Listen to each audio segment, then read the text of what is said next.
La principale cause d'éclatement d'un pneumatique est le sous-gonflage, réponse A, le surgonflage, réponse B, une hernie sur le flanc, réponse C.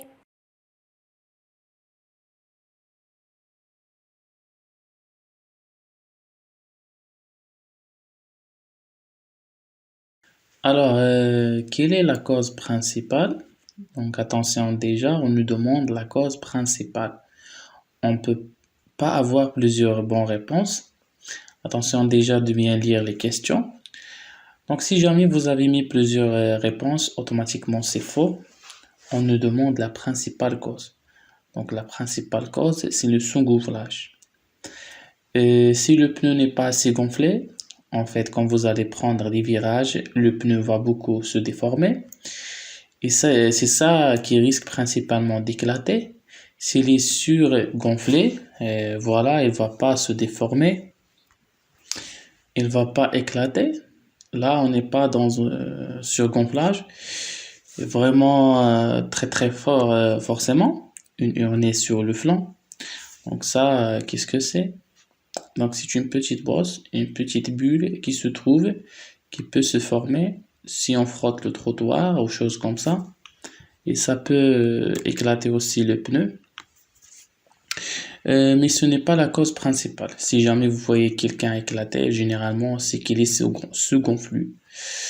Donc la cause principale, c'est le sous-gonflage d'un éclatement. Donc bonne réponse A.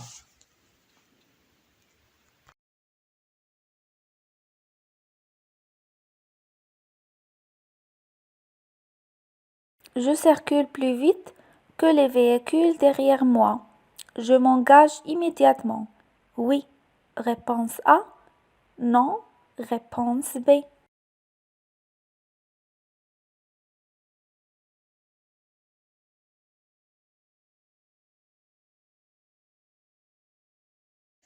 Donc ici, nous nous trouvons sur une voie d'insertion ou d'accélération. Alors cette voie est faite pour pouvoir prendre l'allure de la vitesse, pour pouvoir mieux s'insérer entre deux véhicules. Alors ici, donc forcément, avant de s'insérer, il faut avoir toujours regardé dans les rétros pour voir si jamais il y a quelqu'un. Forcément, s'il y a personne, on peut s'insérer tranquillement, il n'y a aucun souci. S'il y a du monde, voilà, enfin, bien gérer la situation. Donc là, on peut apercevoir dans les deux rétros qu'on a des véhicules derrière nous.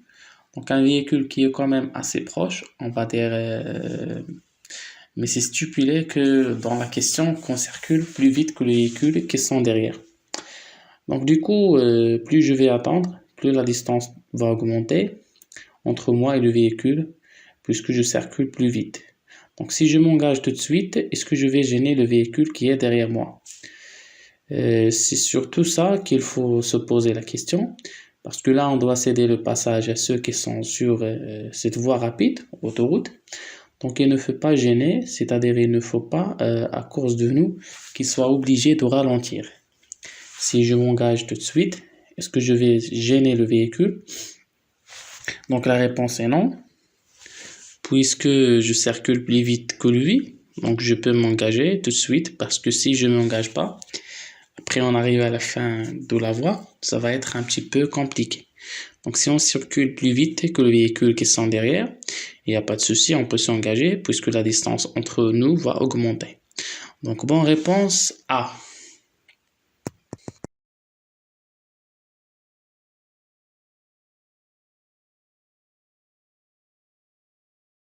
Ce jeune conducteur est en infraction. Oui. Réponse A. Non. Réponse B.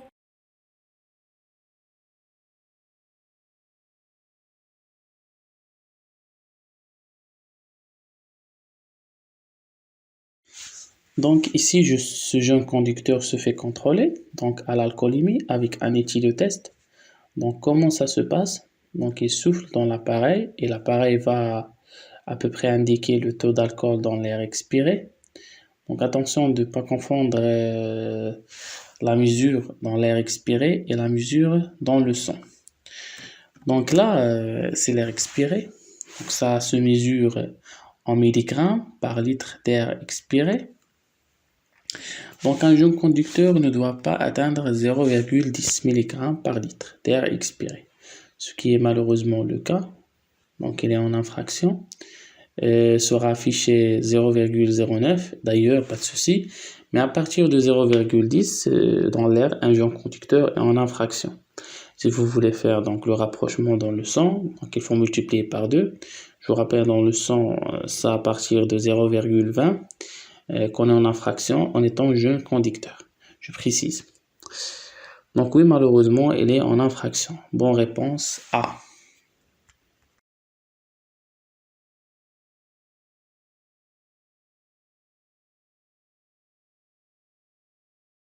Je dois céder le passage à ce véhicule de police. Oui, réponse A. Non, réponse B.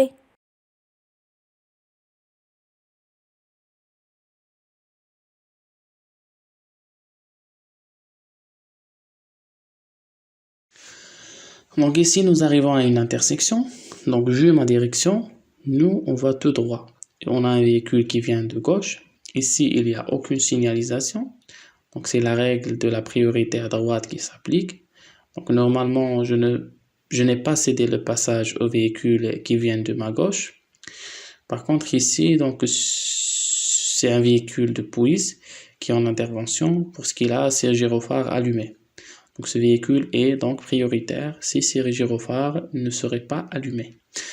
Ce serait un véhicule normal, je n'aurais pas lui cédé le passage. Là par contre il est en intervention, donc on doit leur céder bien sûr le passage. Donc bonne réponse A.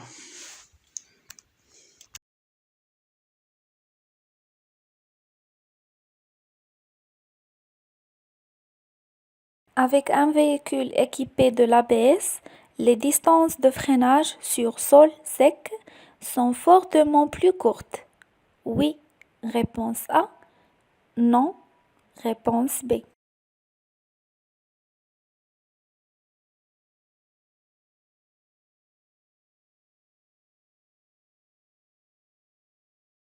Alors l'ABS, qu'est-ce que c'est sur les véhicules? Donc c'est lorsqu'on freine très très fort. Qu'est-ce que ça permet? Ça permet de ne pas bloquer les roues. Vous voyez sur cette image, le véhicule est en train de bloquer les roues. C'est pour ça que ça fait de la fumée. Donc l'ABS, voilà, permet de ne pas bloquer les roues lorsqu'on freine très très fort. Alors quel est l'intérêt de ça? Ça permet de garder le contrôle de la trajectoire. C'est-à-dire si je freine très fort et j'ai besoin pour une raison ou pour une autre de dévier un petit peu à gauche ou à droite, je peux le faire puisque mes roues ne vont pas se bloquer. Par contre, comme ce véhicule il bloque ses roues, s'il tourne le volant à gauche ou à droite, comme il glisse, ça va rien faire son véhicule. Il va continuer d'aller tout droit. Donc vous voyez par exemple, s'il veut éviter les camps ici, il ne pourra pas avec l'ABS. Si je tourne mon volant, je vais pouvoir éventuellement éviter ces camps quand je bloque les roues. Donc ça sert l'ABS, ça sert à garder le contrôle de la trajectoire, tout en freinant très très fort. Par contre, est-ce que ça réduit fortement les distances de freinage? Donc non, on va pas mieux freiner avec un ABS. Un ABS, ce n'est pas des freins plus puissants. Voilà, c'est juste un système électronique. Donc un système électronique ne servira jamais à raccourcir les distances de freinage. Qu'est-ce qui peut raccourcir les distances de freinage? Il n'y a rien sur un véhicule à part surmettre un parachute derrière, des plus gros freins. Voilà, ça pourrait réduire les distances de freinage. Et sinon, voilà, un système électronique ne pourra rien faire. Voilà, autrement que, par exemple, pour garder le contrôle de la trajectoire, etc. Mais voilà, ce qu'il faut retenir, il n'y a rien sur un véhicule qui réduit les distances de freinage. Donc non, bonne réponse B.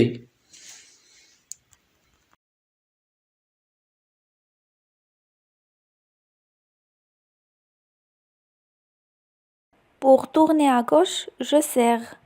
À gauche, réponse A. À droite, réponse B. Je cède le passage en face. Oui, réponse C. Non, réponse D.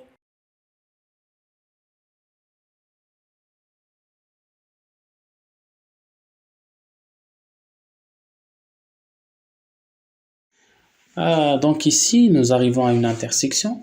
Donc on nous signale qu'on va tourner à gauche. Alors quand on tourne à gauche, il faut serrer le plus à gauche possible. Alors à voir aussi que c'est forcément le plus à gauche possible. Alors ici, nous sommes en sens unique, on va dire sur cette petite portion de route. Alors comment on sait qu'on est en sens unique? Donc il y a deux indices. Déjà, on a un panneau stop de chaque côté. Je vous rappelle, on a un panneau de chaque côté de la route. On est en sens unique. Deuxième indice par rapport à la ligne continue qu'on a sur notre gauche. Si on a une ligne continue à gauche, on est forcément en sens unique. Si on sera en double sens, on aurait des pointillés. Donc là, ici, nous sommes en sens unique. Et dernière chose aussi, j'avais oublié, c'est que ici, on a la ligne du stop qui fait toute la largeur de la route. Cet indice aussi nous signale qu'on est en sens unique. Si on sera en double sens, la ligne du stop s'arrêtera au milieu de la route. Donc là, comme on est en sens pour tourner à gauche, il faut serrer le plus à gauche possible.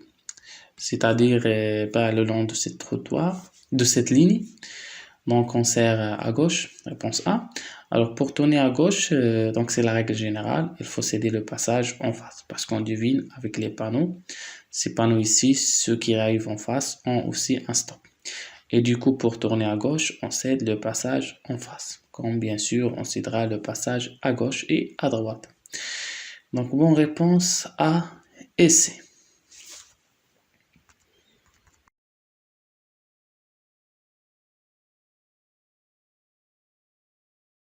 Ces petites bosses sont les repères des témoins d'usure, réponse A. Les témoins d'usure, réponse B.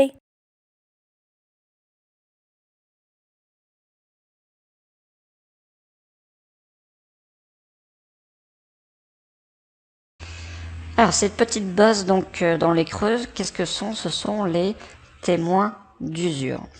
Donc les repères des témoins d'usure, donc forcément c'est des repères pour savoir justement où se situent ces témoins d'usure. Donc ça, on a ça sur le flanc du pneu, c'est-à-dire donc le côté. Parce qu'en fait, quand une roue est montée forcément sur une voiture, c'est très difficile de voir ce côté du pneu. Ou alors, il faut tourner la roue. Moi, c'est ce que je vous conseille, si jamais vous voulez repérer les témoins d'usure. L'idéal, c'est de tourner les roues. Forcément, les roues avant. Les roues arrière, forcément, c'est un petit peu plus délicat puisqu'on peut pas les tourner. Donc voilà, si jamais justement on doit vérifier les roues arrière, donc pour savoir où se trouvent ces témoins d'usure, on a des points de repère sur le flanc du pneu. Donc on va avoir un symbole pour dire que c'est en alignement par rapport à ce symbole. Donc ici, c'est ce qu'on appelle les témoins d'usure. À quoi servent ces témoins d'usure? C'est pour savoir justement si le pneu est trop usé ou pas. Alors comment savoir ça? Mais il faut que la bande de roulement, c'est-à-dire où roule le pneu, ne doit pas arriver à la même hauteur que ses bosses. D'accord? Donc vous voyez là, ce pneu il a de la marge, là où roule le pneu, donc on a encore un très gros écart. Si par exemple cette bande de roulement arrive au même niveau que ses bosses, là le pneu est bon à changer puisque la hauteur n'est pas assez haute. Je vous rappelle, cette hauteur c'est au minimum 1 mm 6. Donc et à quoi sert ces creux? Ça sert à évacuer l'eau forcément quand il pleut pour éviter l'aquaplaning. Donc ces petites bosses, ce sont les témoins d'usure. Bonne réponse B.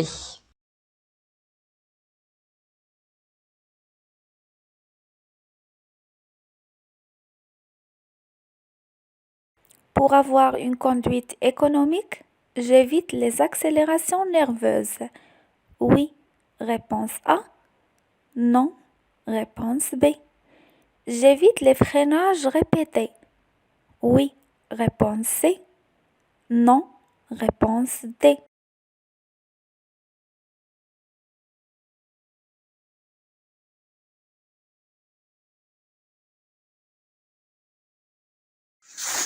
Alors, pour avoir une conduite économique, donc bien sûr, il faut éviter les accélérations nerveuses. Qu'est-ce que c'est une accélération nerveuse? C'est qu'on va appuyer fortement sur l'accélérateur. Alors, ce qu'il faut savoir, plus on va appuyer sur la pédale d'accélérateur, plus on va consommer du carburant. Donc, pour avoir une conduite économique, il faut essayer d'appuyer le moins possible sur cette pédale d'accélérateur. Ce qu'il faut savoir, si j'arrête d'accélérer, on consomme plus une goutte d'essence qui arrive dans le moteur avec une voiture moderne. Donc voilà, il faut éviter d'accélérer. Donc forcément, si je fais des accélérations nerveuses, j'appuie très fort sur l'accélérateur, je vais consommer plus de carburant. Donc il faut éviter ça. Donc oui, il faut éviter les freinages répétés. Donc forcément, parce que si je fais un freinage tardif, c'est que avant j'ai accéléré. Pour avoir une conduite économique, il faut anticiper, c'est-à-dire bien regarder au loin. Par exemple, au loin, on a un feu rouge. Qu'est-ce qu'on va faire? On va arrêter d'accélérer pour que la voiture ralentisse elle-même pour éviter de freiner. Si je freine pas, forcément, on perd de l'énergie qu'on a plus accumulée. Donc, il faut éviter de freiner parce que tout freinage, on va être obligé après pour reprendre une allure, de réaccélérer. On a toujours la même chose. Il faut éviter toujours d'accélérer.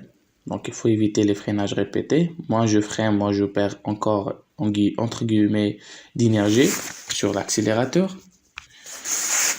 Donc, j'évite aussi les freinages répétés. L'idéal, c'est d'avoir une allure à peu près constante, une allure de croisière. Donc, bonne réponse A et C.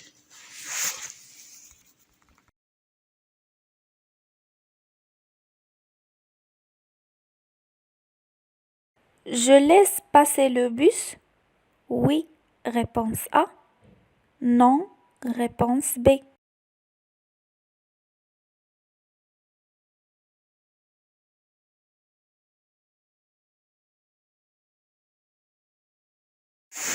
Donc ici, nous sommes en agglomération et on a un bus qui souhaite quitter son arrêt, comme on le sait, grâce à son clignotant.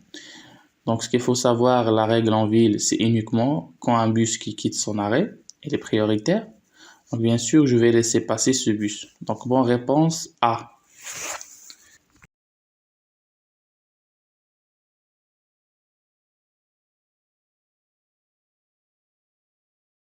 En cas d'accident, mon assureur peut refuser des garanties si je ne portais pas mes lunettes de vue.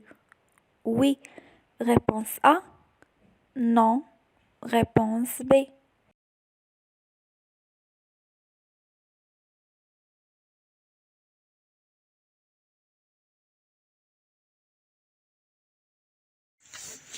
Alors, quand on conduit, ce qu'il faut savoir, c'est qu'il faut conduire forcément dans de bonnes conditions.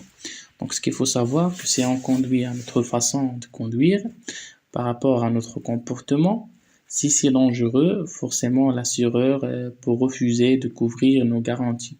Donc, notamment, oui, si jamais on a besoin de lunettes pour conduire, il peut refuser de couvrir les garanties. C'est-à-dire, si on a besoin de lunettes pour conduire, si on ne les met pas, forcément, on va moins bien y voir. Donc, on n'a plus forcément de risque d'avoir un accident que si j'utilise mes lunettes de vue.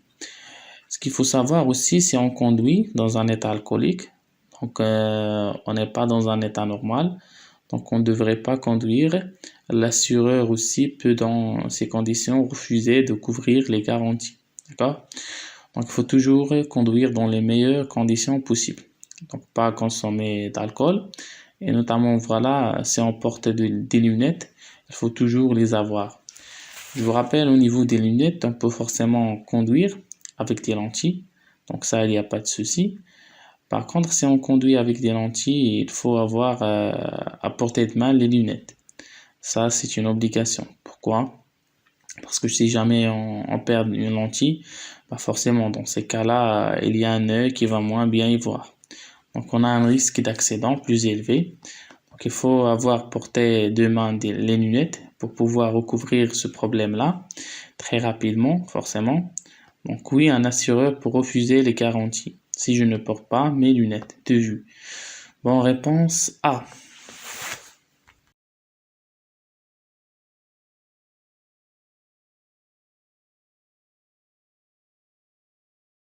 Le mélange médicaments et alcool peut multiplier le risque d'accident. Oui, réponse A. Non, réponse B.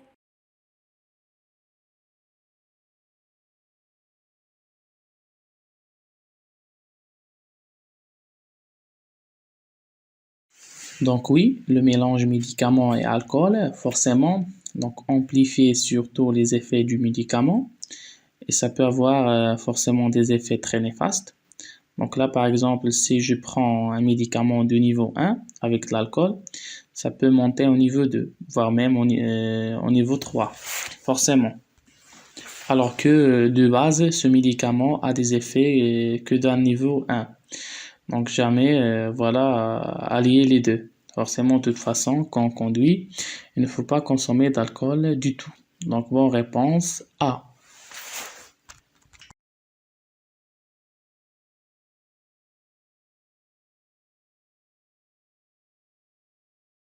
Ce panneau signale une intersection. Oui, réponse A. Non, réponse B. La vitesse est limitée à 80 km/h. Oui, réponse C. Non, réponse D.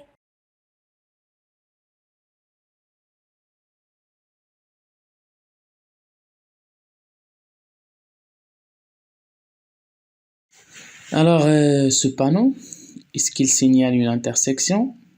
Donc, ce panneau nous signale que nous nous trouvons sur une route à caractère prioritaire. Qu'est-ce que ça veut dire?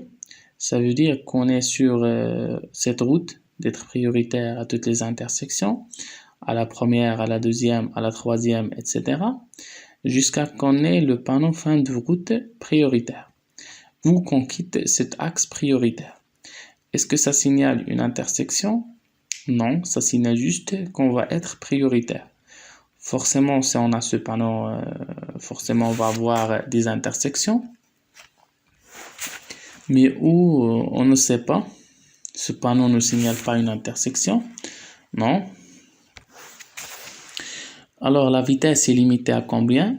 Donc pour savoir à quelle vitesse maximale autorisée on est limité, donc il faut regarder sur quel type de route on circule.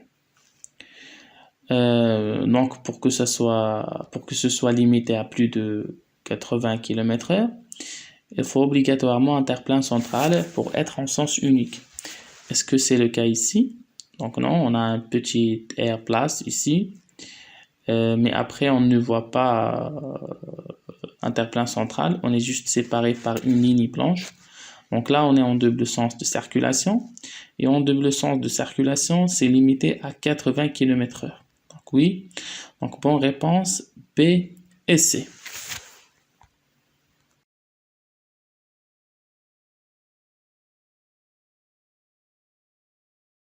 La nuit, l'installation au poste de conduite est différente. Oui, réponse A. Non, réponse B.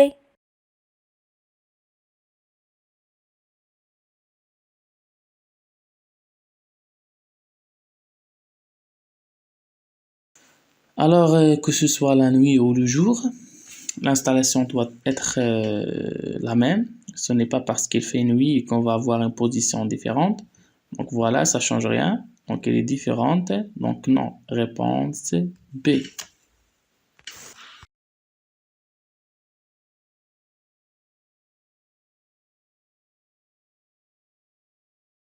Je vérifie la pression des pneumatiques lorsque le véhicule est chargé.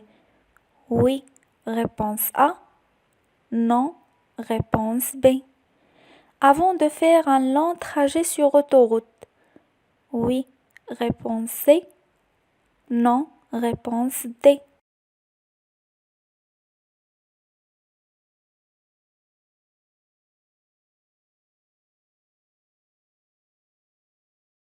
Alors, lorsque mon véhicule est chargé, donc bien sûr, il faut vérifier la pression des pneus. Et généralement, il faut surgonfler les pneus, donc les gonfler un petit peu plus fort. Pourquoi? Parce qu'avec le poids, ça marche un petit peu comme un vélo. Si on était quelqu'un qui est beaucoup plus lourd que vous sur le vélo, le pneu va s'affaisser beaucoup plus. Donc, il faut surgonfler un petit peu les pneus pour que le pneu ne s'affaisse pas. Plus qu'il ne faut, donc oui, lorsque le véhicule est chargé, donc vérifier la pression des pneus. Et on fait aussi, donc si on fait long trajet sur autoroute, parce que la vitesse est beaucoup plus élevée, donc il faut aussi généralement quand on fait de l'autoroute, surgonfler un petit peu les pneus. Donc bonne réponse A et C.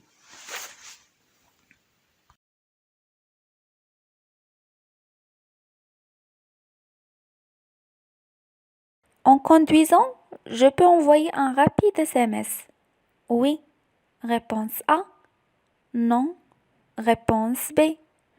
Passer un rapide appel. Oui. Réponse C. Non. Réponse D.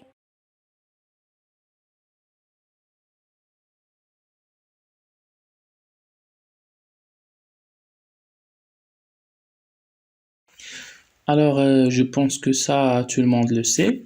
Donc, le téléphone au volant, donc c'est interdit, c'est très très dangereux. Donc, que ce soit juste pour envoyer un SMS ou un appel, même s'il est il est très bref. Donc, pas de téléphone au volant. Pourquoi? Parce que l'attention du conducteur, les yeux vont être portés sur ce téléphone au lieu d'être portés droit devant et derrière dans les rétros. Donc forcément voilà, même si c'est rapide, j'envoie un petit SMS rapidement ou j'appelle 10 secondes, non, pas de téléphone ou volant. Donc surtout tenu en main. Donc non, B et D.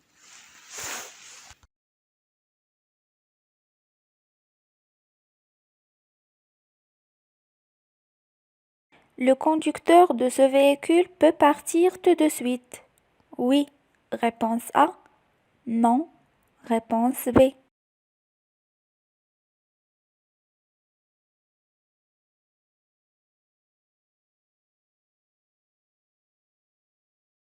Alors ici on a eu un temps neigeux, donc il est temps, il va tomber de la neige. Alors avant de partir, il faut bien déneiger entièrement son véhicule. Donc c'est-à-dire forcément nettoyer les vitres, qu'il y ait plus aucune trace de neige, ainsi que sur la carrosserie, c'est-à-dire sur le capot et aussi sur le toit. Alors pourquoi donc forcément ça va pas être gênant au niveau visibilité, mais le problème qu'on va rouler avec le vent, cette neige va risquer de s'envoler. Donc sur le capot, la neige risque d'arriver rapidement sur le pare-brise, ce qui peut un court instant de masquer la visibilité et nous faire peur aussi. Parce que quand il y a de neige qui arrive sur le pare-brise, ça peut nous faire peur. Ainsi que sur le toit, donc là, ça ne va pas trop gêner notre véhicule, à nous. Par contre, ça peut gêner ceux qui sont derrière nous. Donc si il neige, tout d'un coup, s'envole, il risque d'intérieur justement sur l'autre véhicule qui se trouve derrière nous. Donc c'est pour ça qu'il faut enlever toute la neige de notre véhicule pour rouler en toute sécurité, que ce soit pour nous ou pour les autres. Donc ce conducteur ne peut pas partir tout de suite, il faut qu'il enlève toute la neige. Donc là, attention sur le capot, mais aussi sur cette photo, sur le toit. Donc non, bonne réponse B.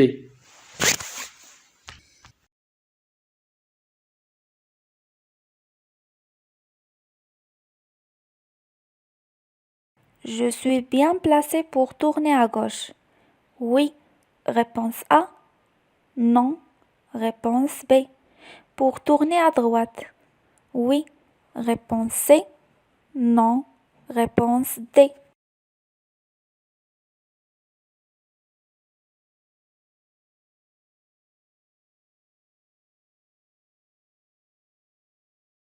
Alors, est-ce que je suis bien placé?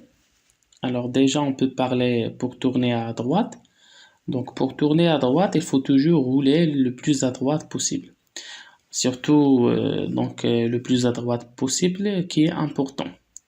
Ça ne va pas dire tout le temps qu'on est le long du trottoir. Tout dépend de la situation. Alors ici, on se trouve dans la voie la plus à droite. On a plusieurs voies de circulation. Le problème de cette voie, elle est réservée aux bus et aux cyclistes. Donc c'est une voie réservée qu'à ce type de véhicule. Donc une voiture n'a rien à faire sur cette voie-là. Il y a des taxis aussi qui peuvent emprunter ces couloirs de bus.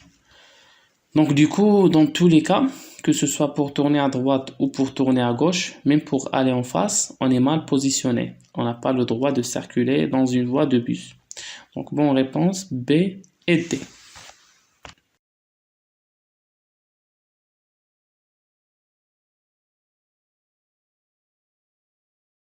À 80 km/h, la distance de sécurité doit être d'environ 25 mètres, réponse A, 50 mètres, réponse B, 70 mètres, réponse C.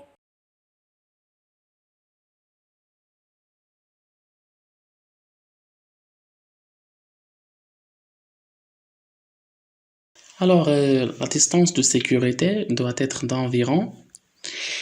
Alors attention, on parle de la distance de sécurité. Donc c'est la distance que je dois laisser entre deux véhicules pour pas être trop proche. Jamais ce véhicule tout d'un coup freine, que j'ai le temps de réagir. Donc voilà, à ne pas confondre cette distance de sécurité avec la distance d'arrêt qui permet, voilà, c'est la distance qu'on met à s'arrêter. Alors pour calculer la distance de sécurité, comment on fait ça? On va prendre le chiffre des dizaines de la vitesse. Donc à 80 km/h, le chiffre des dizaines c'est 8 et on va le multiplier par 3. Alors 3 fois 8, ça nous donne 24. Qu'est-ce que nous donne ce nombre? Ça nous donne ce qu'on parcourt pendant une seconde. À 80 km/h, pendant une seconde, je parcours environ 24 mètres. Alors ça c'est très bien, mais par contre la distance de sécurité qu'on doit laisser entre deux véhicules, est-ce que c'est égal à une seconde? Donc non, on doit laisser 2 secondes de distance de sécurité. Du coup, son nombre, on va le multiplier par 2. Donc le 24 multiplié fois 2, ça me donne 48. Donc 48 mètres à peu près de distance sécurité à 80 km/h. Ce qui nous donne environ 50 mètres. Donc je vous rappelle, on prend le chiffre des dizaines de la vitesse. On va le multiplier par 3. Ça donne ce qu'on parcourt pendant une seconde. Et comme la distance sécurité c'est égal à 2 secondes, son nombre on va le multiplier par 2 pour avoir la distance qu'on parcourt pendant une seconde. Donc bonne réponse B, environ 50 mètres.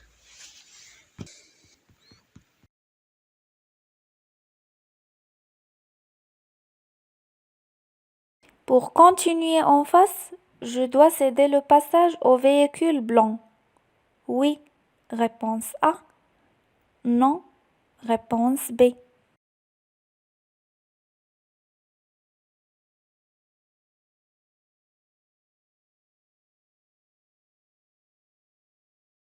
Donc là, nous arrivons à une intersection et en face de nous, nous rencontrons un céder le passage. On a un véhicule blanc qui arrive de notre gauche. Donc la règle d'un céder le passage, on doit céder le passage à gauche et à droite, c'est-à-dire sur la route qu'on va couper entre guillemets. Donc comme ce véhicule vient de notre gauche, bien sûr, on doit lui céder le passage. Donc bonne réponse A.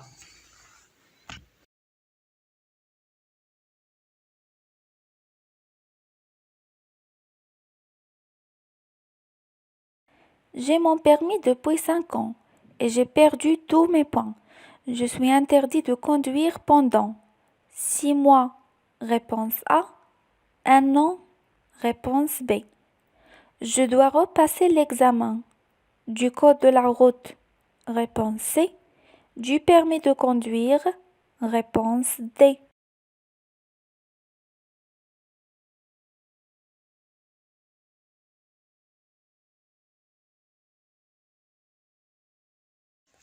Alors quand on perd de ces points, Donc c'est ce qu'on appelle une invalidation du permis de conduire. Donc forcément, on n'a plus de permis puisqu'on n'a plus de points et on est interdit. Donc on a un délai pour repasser ensuite les examens pour de nouveau réavoir son permis. Donc si 6 mois, on a l'interdiction de conduire pendant 6 mois. Donc voilà, donc bonne réponse A. Alors si je suis conducteur confirmé, ce qui est le cas, puisque j'ai le permis depuis 5 ans, sinon ça aurait été moins de 3 ans. Donc quand on est plus jeune conducteur, si on perd tous les points, on a juste à repasser le code de la route. Par contre, si on est encore jeune permis, si on perd tous ces points-là, on doit tout repasser. C'est-à-dire le code comme la conduite. Mais là, donc, comme c'était un conducteur confirmé, il n'a juste à passer que l'examen du code de la route. Donc, bonne réponse A et C.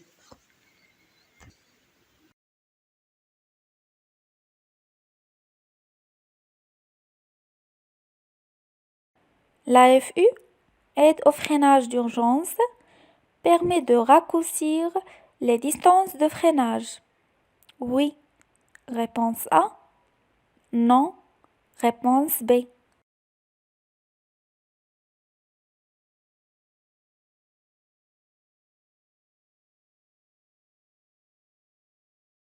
Alors l'AFU, l'aide au freinage d'urgence, qu'est-ce que c'est? Donc ça aide lors d'un freinage d'urgence à appuyer le plus fort possible sur la pédale de frein. Donc ça permet de freiner vraiment un freinage optimal. Donc pour forcément s'arrêter le plus tôt possible. Et qu'est-ce que ça fait aussi? Ça allume automatiquement les feux de détresse pour prévenir éventuellement un usager qui arrive derrière, justement d'un freinage d'urgence. Mais ça permet pas de raccourcir les distances de freinage. Hein. Donc cet AFU, c'est un système électronique, hein, forcément, mais un système électronique ne pourra pas raccourcir les distances de freinage. Il n'y a rien sur un véhicule qui permet ça. Donc non, bonne réponse B.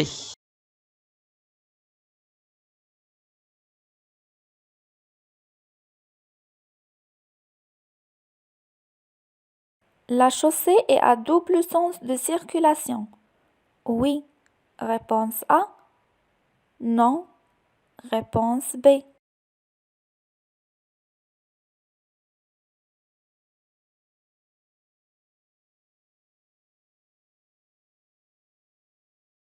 Alors, pour savoir si on est en double sens de circulation ou en sens unique sur une route, c'est assez simple. On va regarder la ligne côté gauche de la route. Alors ici, cette ligne est continue, donc ça signifie qu'on est en sens unique. Si jamais on sera en double sens de circulation, on aurait des pointillés comme sur notre droite, mais au lieu d'une ligne blanche, on aurait ces pointillés.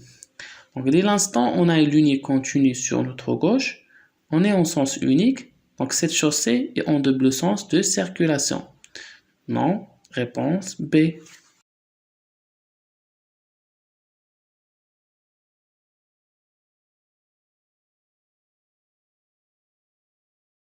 La prise de cannabis réduit le temps de réaction. Oui. Réponse A. Non. Réponse B. Augmente la prise de risque. Oui. Réponse C. Non. Réponse D.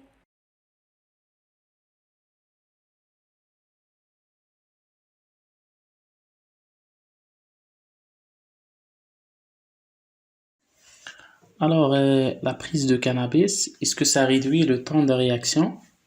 Alors attention à ces questions, donc elles sont assez simples, mais il faut bien les comprendre. Alors on nous demande est-ce que ça réduit le temps de réaction? Donc déjà le temps de réaction, c'est le temps qu'on met à réagir. Par exemple, on aperçoit un obstacle et on appuie sur la pédale de frein. Donc ce temps de réaction est là à peu près d'une seconde. Mais si jamais on prend du cannabis, ce temps de réaction, lui, il va augmenter. C'est-à-dire qu'on va mettre plus de temps à réagir. Donc ce temps de réaction ne va pas se réduire. Au contraire, il va augmenter. Donc attention, voilà, bien lire la question. Bonne réponse B. Alors, par contre, pour la prise de risque, donc quand on prend du cannabis, oui, ça augmente bien la prise de risque. Ça ne réduit pas, ça l'augmente. Donc, bonne réponse B et C.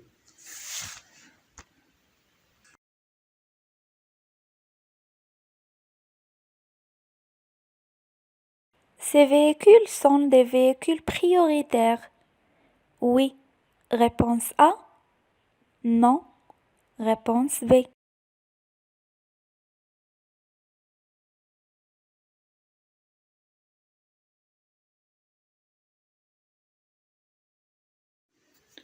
Alors, ces véhicules, c'est ce qu'on appelle des ambulances.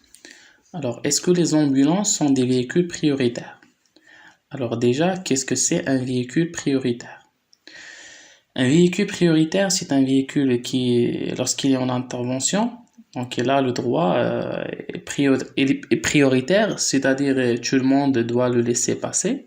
Il a un stop, c'est lui qui est prioritaire. Il a un feu rouge, c'est lui qui est prioritaire. Donc ces véhicules ont aussi un gyrophare bleu avec une sirène. Donc on a forcément la police, la gendarmerie et les pompiers, l'OSAMU, etc. Par contre, les ambulances ne sont pas des véhicules prioritaires. S'ils sont en intervention d'urgence, il faut leur faciliter le passage. Mais ce ne sont pas des véhicules prioritaires aux intersections, surtout. Donc, bonne réponse, B.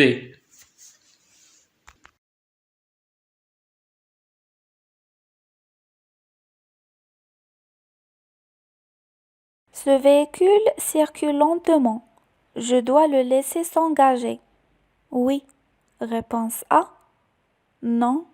Réponse B. Je change de voie. Oui. Réponse C. Non. Réponse D.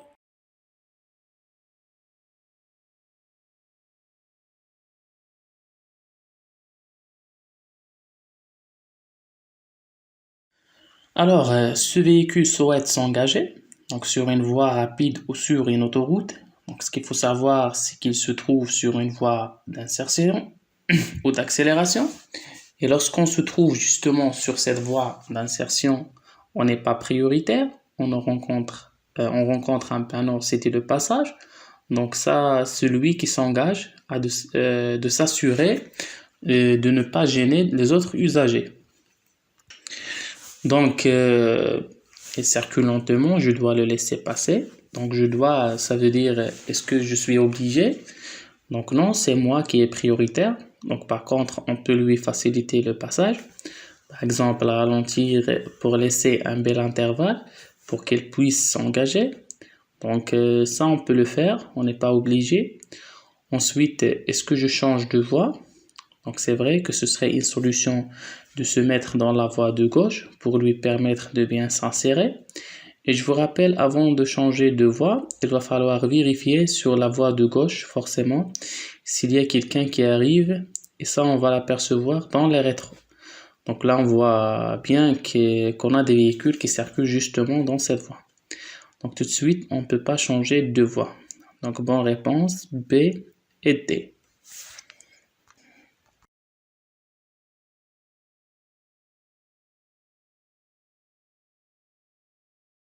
Je peux dépasser? Oui. Réponse A. Non. Réponse B.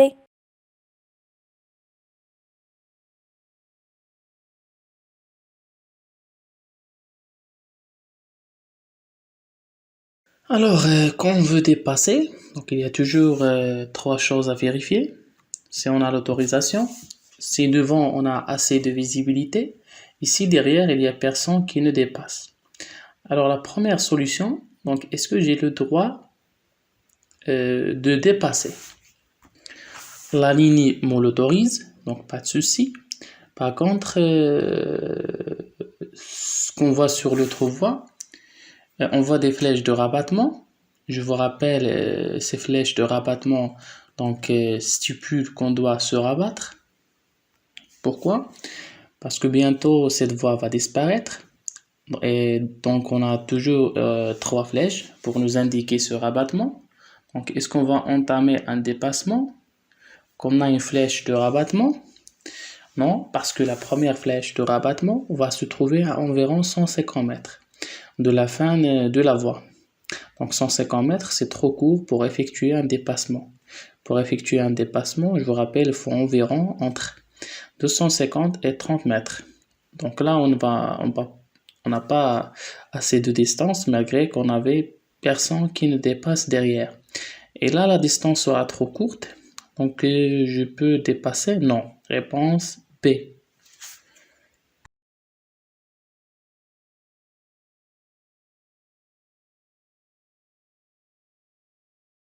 Question numéro 31.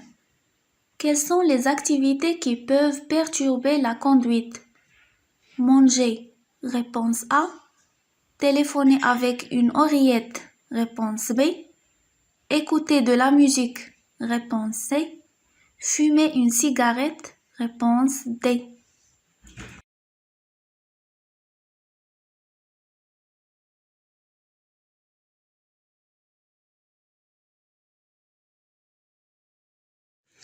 Alors, quelles sont les activités qui peuvent perturber la conduite?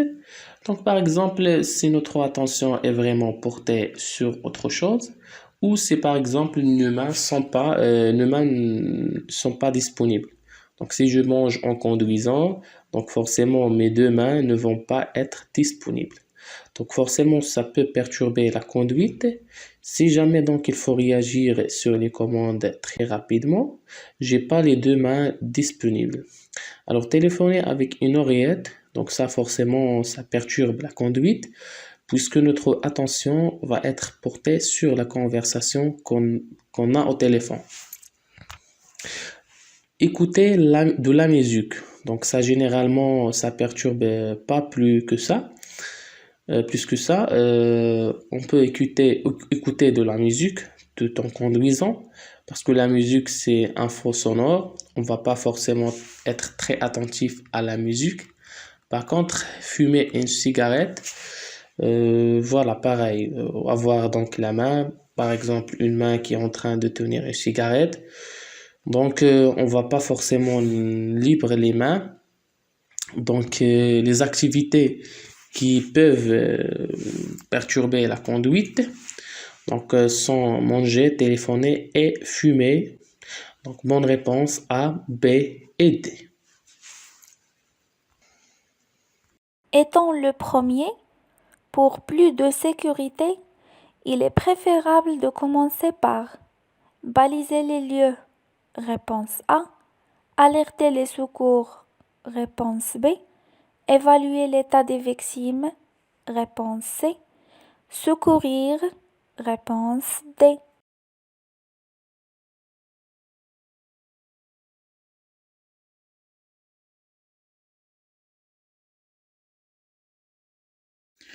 Alors, attention, on nous demande dans la question, donc il est préférable de commencer par c'est-à-dire, donc on doit commencer par quelque chose.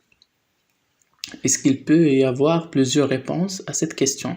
Non, on commence toujours par quelque chose, on ne peut pas faire plusieurs choses en même temps. Donc attention, ce qu'on met déjà plusieurs réponses, c'est faux. Il faut choisir parmi les 4 réponses. Et on commence par faire quoi? Alors dans un premier temps, il va falloir donc protéger. Ensuite, il va falloir alerter et en dernier, éventuellement, secourir. Donc protéger, qu'est-ce que ça veut dire? Il ne faut pas que le premier accident fasse un autre accident. Vous voyez que ce soit plus grave déjà, ce qu'il est. Donc il va falloir dans un premier temps baliser les lieux. Donc pour permettre donc aux autres conducteurs de voir, d'arriver doucement, de pas donc avoir ce qu'on appelle le suraccident, c'est-à-dire un deuxième accident à cause du premier. Donc on va baliser, soit remettre des triangles, un véhicule devant, feu détresse, etc. Mettre des gens avec des gilets qui préviennent de ralentir, voilà, on a plusieurs solutions forcément pour baliser les lieux. Donc le second, jeudi, on alerte les secours. Donc avant, il faut évaluer forcément l'état des victimes.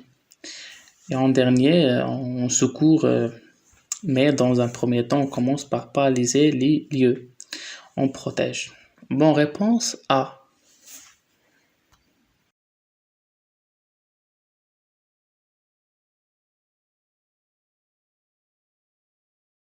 Dans une zone de rencontre, tous les usagers peuvent y circuler.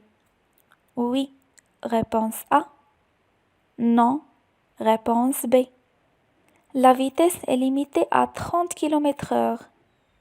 Oui. Réponse C. Non. Réponse D.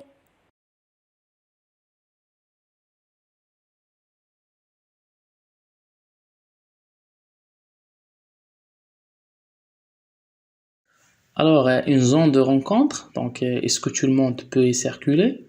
Qui n'importe qui peut y entrer? Il n'y a aucune restriction. Alors, vous allez me dire qu'est-ce que c'est une zone de rencontre par rapport à une rue normale? C'est que les piétons ont le droit de marcher en plein milieu de la route. Vous voyez, comme c'est le cas. Donc, tout le monde cohabite les piétons, les véhicules, les deux roues, etc. Donc, c'est pour ça qu'il faut vraiment rouler très lentement, puisqu'on peut avoir des piétons en plein milieu de la route. Donc, oui, tout le monde peut y aller. Donc, par contre, est-ce que la vitesse est limitée à 30 km/h? Alors, on a ce panneau qui annonce une zone de rencontre. Et on peut voir inscrire sur ce panneau que la vitesse est limitée à 20 km/h et non 30. Donc, bonne réponse A et D.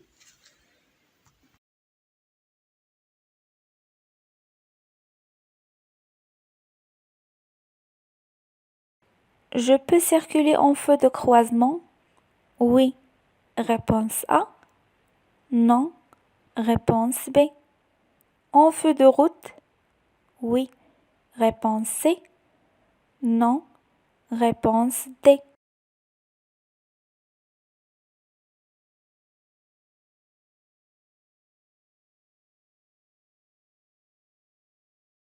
Alors les feux de croisement, quand est-ce qu'on les utilise? Donc il n'y a qu'une seule condition pour pouvoir utiliser les feux de croisement, il faut que la chaussée soit éclairée, il faut qu'il y ait de l'éclairage public. Ici c'était le cas, donc on a l'éclairage public, donc je peux utiliser les feux de croisement. Les feux de croisement servent surtout à nous faire voir, surtout. Donc oui, ici, donc, comme la chaussée est éclairée, je peux utiliser les feux de croisement. Les feux de route. Alors les feux de route, du coup, c'est l'inverse des feux de croisement. C'est quand la chaussée n'est pas éclairée. Forcément, à condition d'avoir personne en face. Donc comme la chaussée est éclairée, je n'ai pas le droit d'utiliser les feux de route. Donc bonne réponse A et D.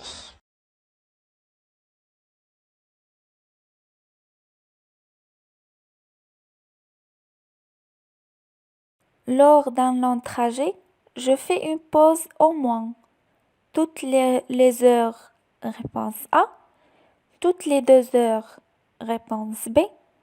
Toutes les 4 heures. Réponse C.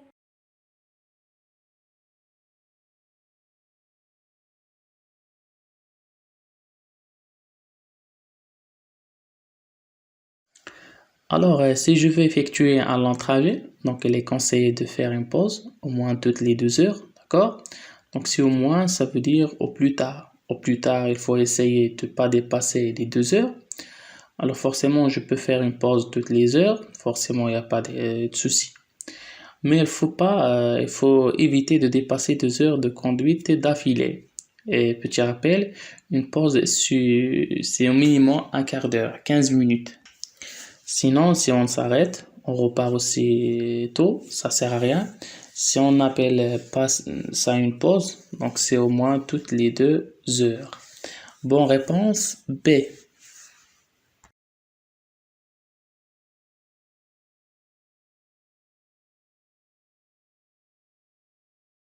Pour utiliser ce disque de stationnement, je le règle sur l'heure d'arrivée. Oui. Réponse A. Non. Réponse B. Je le pose sur le tableau de bord à la vue de tout. Oui. Réponse C. Non. Réponse D.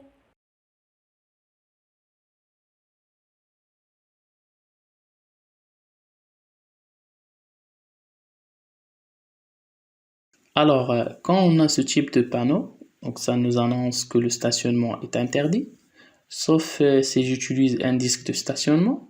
Et ce disque de stationnement est obligatoire entre 8h et 19h. Par exemple, sur ce panneau, on n'a droit qu'à 1 heure maximum. Donc, comment faire? Donc, on stationne notre véhicule et justement, on va utiliser ce disque de stationnement. On va le régler à l'heure, forcément, qu'on arrive. Donc, par exemple, 15 heures, forcément, donc suivant la durée qu'on a droit. Ici, donc, c'est 1 heure maximum. On sait automatiquement qu'on a le droit jusqu'à 16 heures parce qu'on n'a pas le droit de plus d'1 heure. Donc, forcément, je vais régler sur l'heure d'arrivée. Et je vais le poser, bien sûr, sur mon tableau de bord à la vue de tous. Alors, à la vue surtout donc, des agents publics qui vont vérifier si justement on n'a pas dépassé l'heure maximum, donc c'est-à-dire donc s'il est réglé à 15 heures et les 16h30, forcément j'ai le droit à une petite amende parce que j'ai dépassé le temps donc limite. Donc là, ce qu'il faut savoir, il faut toujours voilà le mettre à la vue de tous. Donc je le règle bien sûr sur l'heure d'arrivée et je le pose sur le tableau de bord à la vue de tous. Donc A et C.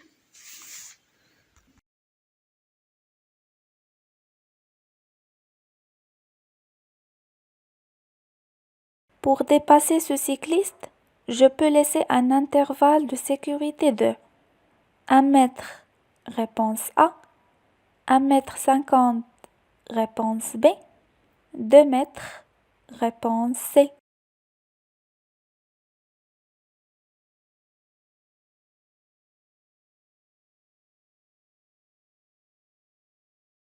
Alors, pour savoir l'intervalle de sécurité, donc il faut laisser déjà au minimum. La question qu'il faut se poser, c'est si on est en ville ou pas. Donc, vu le paysage, on est hors agglomération. Donc, hors agglomération, pour dépasser un cycliste, il faut laisser entre le cycliste et mon véhicule au minimum 1,50 m. Donc, je ne peux pas laisser 1 mètre, ce serait beaucoup trop proche. Je vous rappelle pourquoi. Parce que si jamais le cycliste fait d'écart, forcément, ça peut être très dangereux. Donc, je dois laisser au minimum 1,50 m. Alors, la question, c'était pas combien on peut laisser au minimum, si je peux laisser combien. Donc, je peux laisser forcément le minimum, je peux laisser les 1,50 m. Mais je peux aussi laisser 2 mètres, forcément. Je peux laisser beaucoup plus que le minimum. Donc, toujours attention de bien lire les questions. Ce n'était pas au minimum combien. C'est je peux laisser quel intervalle. Donc P et C.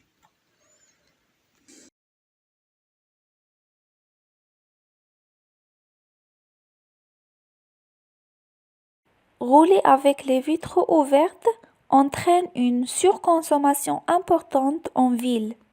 Oui, réponse A. Non, réponse B. Sur autoroute. Oui, réponse C. Non, réponse D.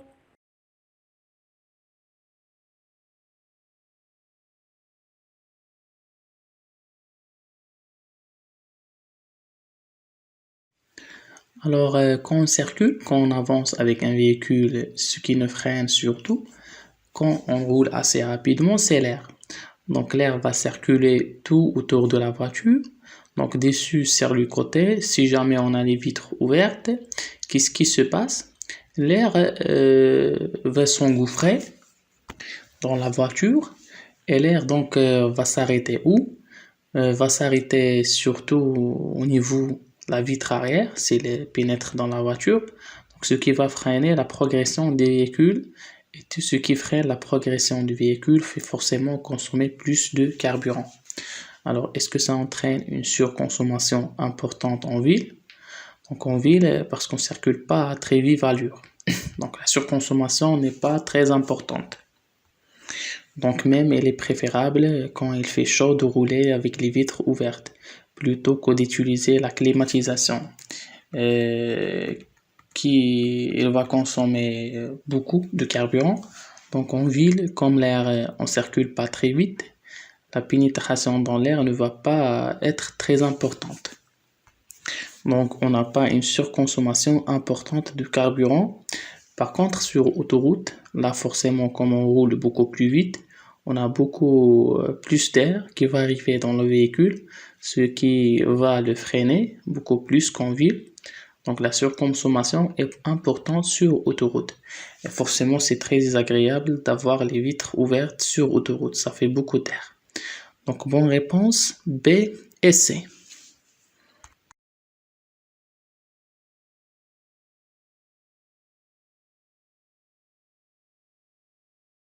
Je circule à 80 km/h. Je garde la même allure. Réponse A. Je ralentis. Réponse B. Je serre à droite. Réponse C.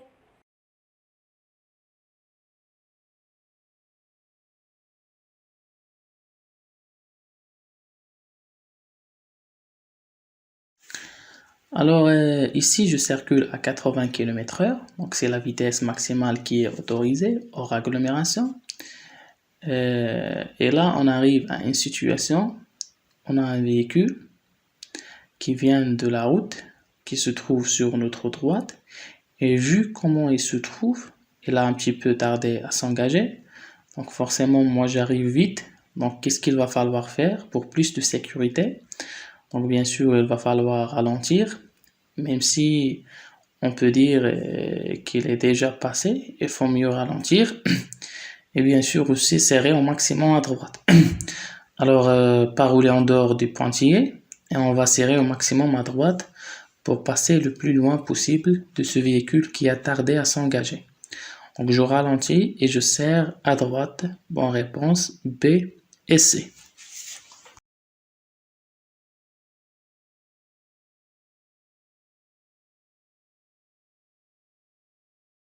Un délit de fuite, c'est ne pas s'arrêter lorsque je suis témoin d'un accident.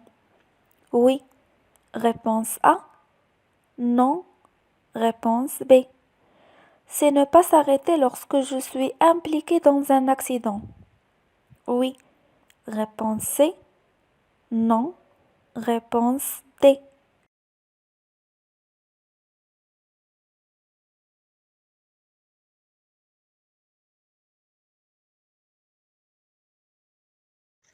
Alors, si je ne m'arrête pas, donc si je suis témoin d'un accident, j'ai vu par exemple quelqu'un avoir un accident et je ne m'arrête pas, donc ça, ce n'est pas un délai de fuite, c'est un délai de fuite, donc c'est on ne s'arrête pas lorsqu'on est témoin d'un accident.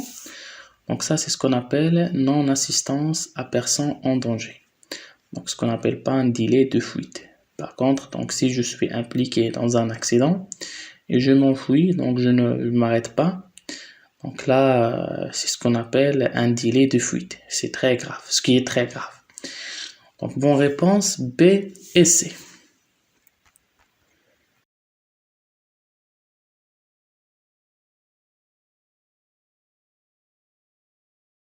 Dans cette situation, je m'engage.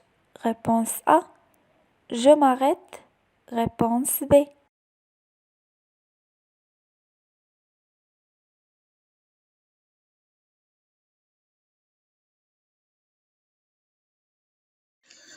Donc là, nous arrivons à un croisement, donc forcément qui est impossible vu la largeur de la route. Donc on a un véhicule qui se trouve en face de nous. Donc comment savoir si on est prioritaire ou pas? Donc on va regarder s'il y a un panneau. Donc ce panneau nous signale que dans notre sens, nous sommes prioritaires, puisque dans l'autre sens, on a la flèche rouge. Donc je suis prioritaire, je m'engage. La petite exception, on ne s'engage pas si le véhicule serait déjà forcément engagé. Là, on aurait l'impossibilité de passer, mais là, elle est suffisamment arrêtée pour nous laisser la place. Donc je suis prioritaire, je m'engage. Bonne réponse A.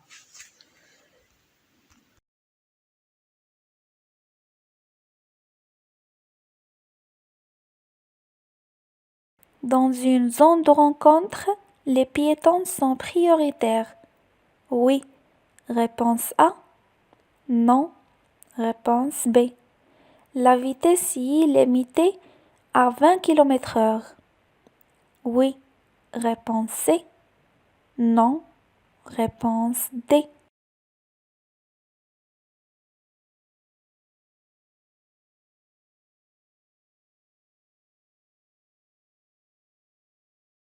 Alors, une zone de rencontre, donc c'est une rue où les piétons donc peuvent marcher en plein milieu de la route. Ils sont bien sûr prioritaires. Donc, je vous rappelle que les piétons sont généralement aussi prioritaires dans les autres rues, sauf que là, ils n'ont pas le droit dans les autres rues de marcher en plein milieu de la route. Mais s'ils doivent traverser, ils sont prioritaires. Donc voilà. Donc oui, ils sont prioritaires et la vitesse est limitée à 20 km/h. Vous voyez sur le petit panneau, c'est affiché 20 km/h. Donc bonne réponse A et C.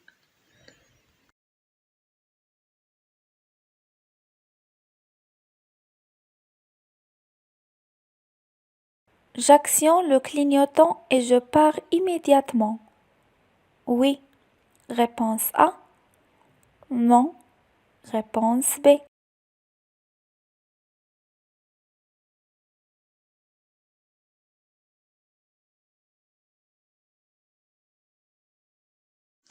Donc ici, nous sommes dans un emplacement de stationnement et on souhaite forcément quitter cet emplacement.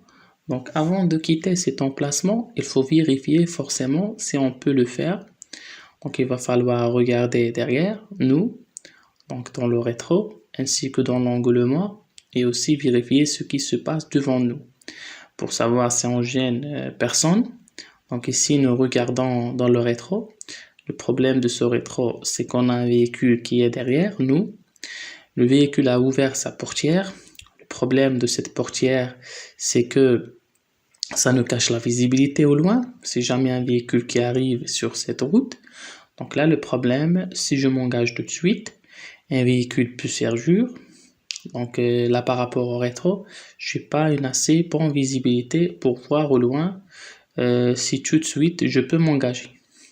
Donc dans ce cas-là, il faut mieux être patient, attendre que la personne ferme sa portière pour mieux voir au loin. Ou le cas échéant, c'est de s'avancer tout doucement pour ensuite voir au loin. Mais pour l'instant, dans notre cas, on ne peut pas dire que tout de suite on peut s'engager. Donc j'actionne le clignotant et pars immédiatement. Non, on n'a pas une assez bonne visibilité pour ça. Donc bonne réponse B.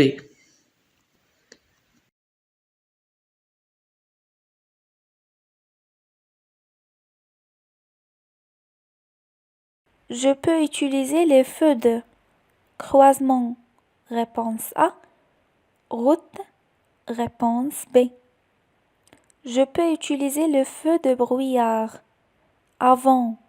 Réponse C. Arrière. Réponse D.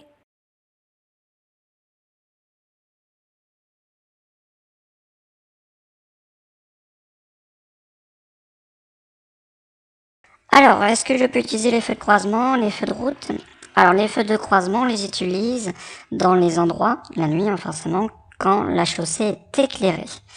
Ce qui n'est pas le cas, il n'y a aucun éclairage public, je ne peux pas utiliser les feux de croisement. Les feux de croisement ne vont pas éclairer assez loin et je ne vais pas pouvoir voir au loin ce qui se passe, ce qui est forcément très dangereux. Les feux de route, donc les feux de route, c'est l'inverse des feux de croisement. On les utilise quand ce n'est pas éclairé, ce qui est le cas. Donc les feux de route vont éclairer très loin. Donc j'utilise les feux de route.